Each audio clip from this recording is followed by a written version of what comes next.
আসসালামু আলাইকুম। আপনারা যে গাছটি দেখতে পাচ্ছেন এই ছোট উদ্ভিদটির নাম হচ্ছে সেদ্রন। বাংলাদেশের বিভিন্ন এলাকায় এই উদ্ভিদটি বিভিন্ন নামে কিন্তু পরিচিত। কোনো কোনো এলাকায় মধু গাছ, আবার কানশিকা, আবার ডোরপি শাকও বলে, আবার কানশিসা নামেও পরিচিত। এই গাছের আসল নাম হচ্ছে সেদ্রন। এই গাছটি 1 থেকে 1.5 মিটার লম্বা হয়। সারা বছর এই গাছটি দেখতে পাওয়া যায়। ফুল ফোটার আদর্শ সময় হচ্ছে মার্চ ও মে। এই গাছটি আসলে প্রাকৃতিকভাবে ফসলের সঙ্গে কিন্তু বেড়ে ওঠে। হ্যাঁ, এর পাতা তিতা হলে কিন্তু মধুর মতো মিষ্টি। আপনার এর ফুলগুলো কিন্তু মধুর মতো মিষ্টি।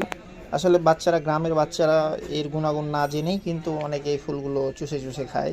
এটা কিন্তু ভালো লাগে, আসলে অনেক ভালো লাগে খেতে।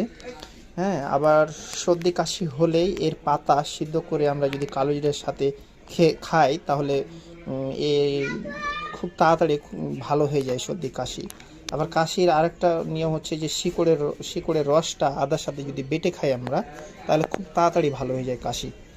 আবার বাচ্চাদের কৃমি হলে আমরা যদি 1 চামচ করে এর পাতার রসটা খাওয়াই 4-5 দিন, তাহলে অটোমেটিক কৃমি ভালো হয়ে যায়। এটার গুণ অনেক বেশি কৃমির জন্য। আবার চুলকানির কাজেও কিন্তু এটা ভালো ব্যবহার হয়। এর পাতার রস কাঁচা হলুদের সঙ্গে ও নারকেল তেলের সাথে মিশিয়ে যদি শরীরে মেখে আমরা রোদ্রে শুকিয়ে গোসল করি,